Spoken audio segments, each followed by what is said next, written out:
geste de toi viendra mon secours. Viens semer dans mon âme le grain de l'amour. Je traverse un désert et je meurs de soif. Montre-moi le mystère qui garde la foi. Bonjour, bon mardi, bienvenue à votre émission La Victoire de l'amour. J'espère que vous allez bien. On rejoint tout de suite pour sa chronique William Baudouin et à l'homélie, ce sera en direct de Paris, le Père Michel Marie.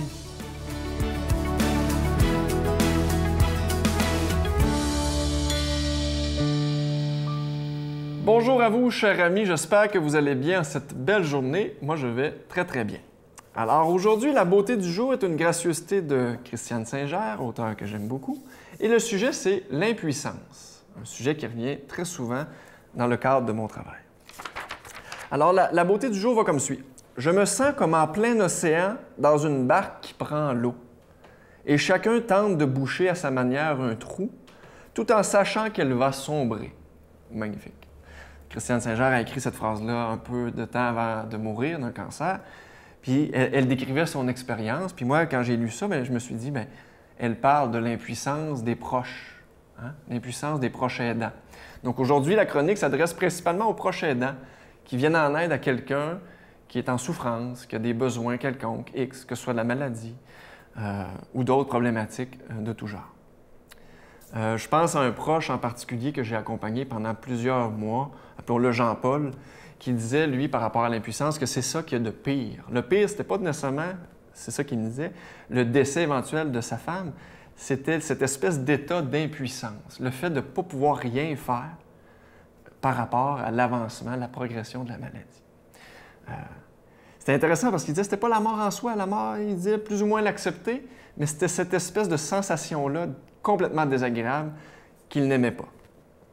Puis là, ben moi, j'étais un jeune TS à l'époque, puis je le bombardais de phrases vides, complètement pas intéressantes. Puis je lui donnais des conseils, j'essayais de lui dire, ben non, Jean-Paul, t'es utile, t'es pas impuissant, tu peux lui prendre la main, marcher avec elle, tu peux l'accompagner vers la mort. Hein? C'est pas rien, ça, d'accompagner Jean-Paul. Tu sais, j'essayais. Puis à un moment donné, en vieillissant, on vieillit, on mature, mais j'ai compris que Jean-Paul, dans le fond, tout ce qu'il avait besoin, c'était de se faire entendre dans son impuissance. Alors, c'est vraiment le sentiment le plus présent chez les proches aidants que j'accompagne au quotidien. Tous m'ont dit à un moment donné dans le parcours, j'aimerais prendre la place de la personne que j'aime. Cette impuissance-là me fait tellement mal, j'aimerais prendre la place de l'autre. Puis moi, en réfléchissant à tout ça, je me suis dit, mais dans le fond, il y a peut-être un lien entre l'impuissance et l'amour. Les gens que j'accompagne qui vivent beaucoup d'impuissance auraient le goût de donner leur vie pour changer les choses. Hein? Je ne sais pas si ça vous fait penser un peu à un message, quand Jésus a dit, il n'y a pas de plus grand amour que de donner sa vie pour les gens qu'on aime. Hein? Puis, par rapport au sujet de l'impuissance, il y a un autre petit point que je m'étais écrit ici, là, que je voulais aborder peut-être avec vous. Ça veut dire, dans le fond, quand on parle d'impuissance, ça veut dire qu'on a déjà été puissant. On a perdu une forme de puissance. Hein? L'impuissance, c'est comme l'inverse de la puissance. Puis je pose souvent la question aux gens que j'accompagne qui me parlent d'impuissance. Qu'est-ce que vous entendez par impuissance? Puis qu'est-ce que vous entendez par puissance? Est-ce que la puissance, c'est le fait de choisir sa chemise le matin? Ou c'est le fait de mettre du beurre d'arachide sur ses toasts? C'est quoi la puissance, dans le fond? C'est-tu justement le fait de réaliser, de prendre conscience qu'au fond, on n'est pas si puissant que ça? Et que l'idée, c'est peut-être de s'abandonner à une puissance, justement. Alors, sur cette réflexion-là, je vous souhaite une belle semaine. À la prochaine. Notre Père qui es aux cieux, que ton nom soit sanctifié, que ton règne vienne, que ta volonté soit faite sur la terre comme au ciel. Donne-nous aujourd'hui notre pain de ce jour. Pardonne-nous nos offenses, comme nous pardonnons aussi à ceux qui nous ont offensés. Et ne nous laisse pas entrer en tentation, mais délivre-nous du mal, car c'est à toi qu'appartiennent le règne, la puissance et la gloire pour les siècles des siècles. Amen. Ce soir, La Victoire de l'amour présente le spectacle du père Michel Marie, accompagné de ses musiciens, Juste un peu d'amour.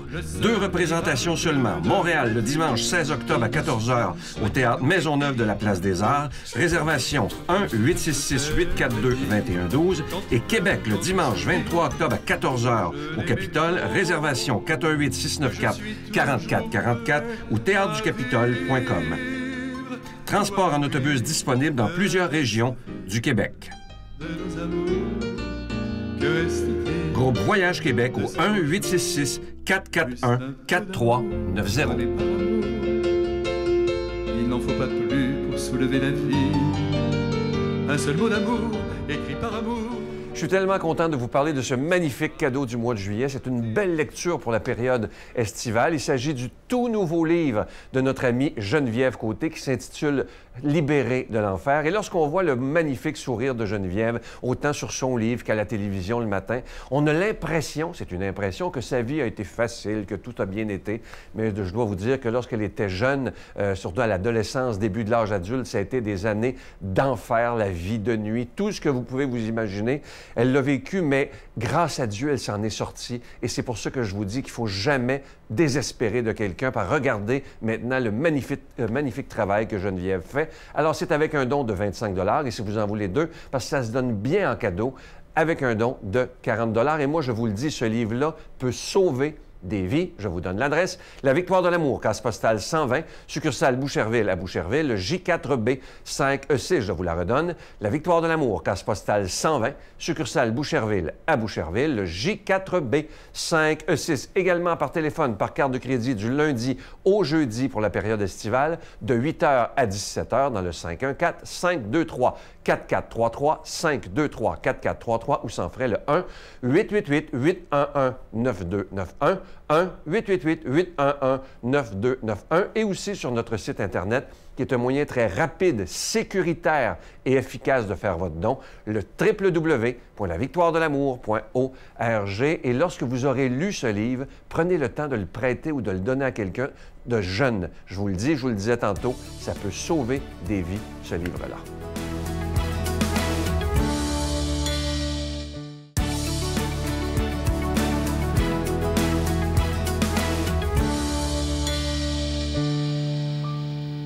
Amis du Québec et d'ailleurs, bonjour, bonjour, c'est un bonjour de Paris que je vous envoie avec un soleil magnifique. Évangile de Jésus-Christ selon saint Matthieu. En ce temps-là, Jésus se mit à faire des reproches aux villes où avaient eu lieu la plupart de ces miracles parce qu'elles ne s'étaient pas converties. Malheureuse es-tu Chorazine, malheureuse es-tu Bethsaïde, car si les miracles qui ont eu lieu chez vous avaient eu lieu à Tyr et à Sidon, ces villes autrefois se seraient converties sous le sac et la cendre. Aussi je vous le déclare, au jour du jugement, Tyr et Sidon seront traités moins sévèrement que vous. Et toi, Capharnaüm, seras-tu donc élevé jusqu'au ciel? Non, tu descendras jusqu'au séjour des morts. Car si les miracles qui ont eu lieu chez toi avaient eu lieu à Sodome, cette ville serait encore là aujourd'hui. Aussi je vous le déclare, au jour du jugement, le pays de Sodome sera traité moins sévèrement que toi. Ah, mes frères bien-aimés, Jésus est exaspéré aujourd'hui. C'est ainsi que nous le retrouvons dans l'Évangile. Il est exaspéré parce qu'il se rend compte que ses paroles glissent sur les âmes comme l'eau sur les plumes du canard. Rien de bien nouveau sous le soleil, n'est-ce pas? Il suffit de regarder notre vie pour constater à quel point nous sommes imperméables aux préceptes évangéliques. Nous écoutons peut-être depuis 10, 20, 30, 40, 50 ans l'Évangile et sa sève, sa doctrine ne vient pourtant pas irriguer notre vie. En un mot, nous écoutons d'une oreille distraite, une oreille qui ne renvoie pas vers l'intelligence et le cœur, les mots du Christ venus sur la terre pour mettre à notre portée la sagesse de son Père. Ah, que c'est dommage! Il est vrai qu'une écoute attentive et approfondie de l'Évangile nous obligerait à modifier bien des aspects de notre vie, à mettre KO l'orgueil, la paresse et surtout nos manques de charité, nos jugements, nos petits arrangements visant à rester bien tranquille dans notre petit confort sur notre canapé blanc. Eh oui, il faut ouvrir les portes aux paroles du Christ.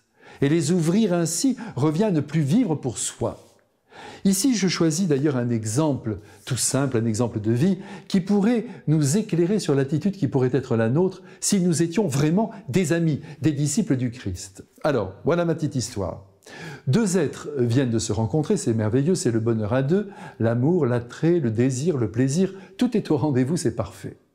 Les mois passent, la passion ne passe pas, vous voyez, il est bien mon petit couple. Aussi, le mariage est là, et c'est encore parfait. Et puis, un jour unique, une joie indicible envahit le couple, puisque un enfant vient de surgir. Et la joie même se décuple, et le bonheur se fait encore plus intense. Sur le visage de l'enfant, on découvre les traits et du père et de la mère. Ah là là, c'est le bonheur total. C'est parfait. Cependant, le souci, pour employer un mot commun, gagne les deux cœurs. Tous les deux s'approchent du berceau, sont toujours dans l'inquiétude, n'est-ce pas que je vous dis la vérité? Ils regardent si la respiration est toujours bonne, si la toux n'est pas trop grasse, s'il ne faut pas aller aux urgences, et tout cela les plonge dans une peine, dans une inquiétude, une interrogation qui ne les laisse pas en paix. Et ce souci, qui a commencé avec la naissance de leur petit, eh bien ne va jamais plus s'arrêter. C'est ainsi dans la vie.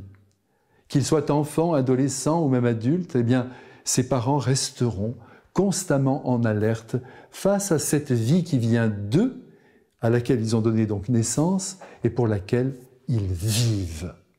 Et quand ce petit ouvre la bouche, d'ailleurs pour dire trois mots intelligents ou remplis de poésie, eh bien ces trois mots sont bien gardés. On les met dans une petite boîte, vous savez, puis on les ressortira 25 ans plus tard, et tout le monde est heureux de ce bon mot de leur petit qu'ils admirent, qu'ils adulent.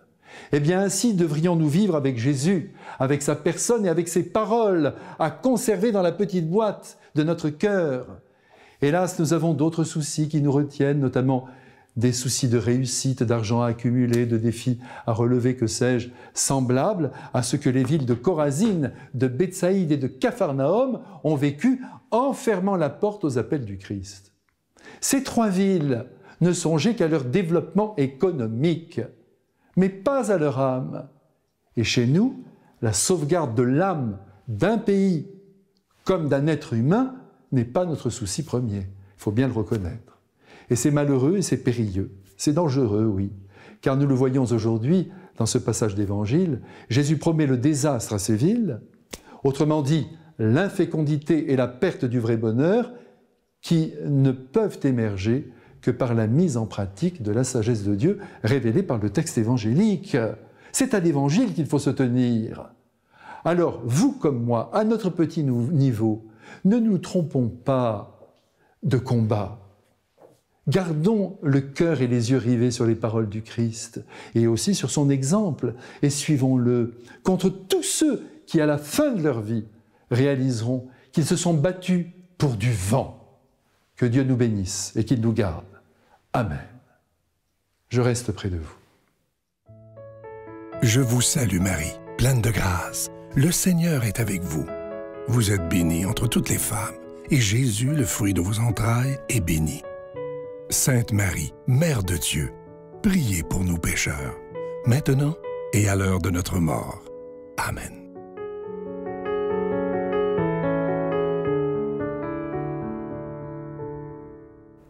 Aujourd'hui, je vais paraphraser la lettre aux Hébreux dans le Nouveau Testament. Mais c'est important de se rappeler qu'il y a des choses qui nécessitent du temps et que ça peut faire du bien de lâcher prise, de faire confiance, d'être un peu endurant, même si c'est difficile, parce que c'est grâce à la persévérance dans le bien, grâce à la persévérance dans le bien que nous verrons s'accomplir les promesses que le Seigneur nous a faites. Donc, pourquoi pas aujourd'hui faire un petit pas de plus dans la persévérance. Si j'étais mort, là, au moment de l'AVC, à quoi m'auraient servi toutes les inquiétudes que j'ai pu avoir dans ma vie? Tous les moments d'inquiétude, de tourmente, de questionnement, à quoi ça sert? Tu n'as pas de titre ni de grade, mais tu dis-tu quand tu parles à Dieu? Je viens de chanter la balade des gens heureux. Je viens de chanter la balade des gens heureux.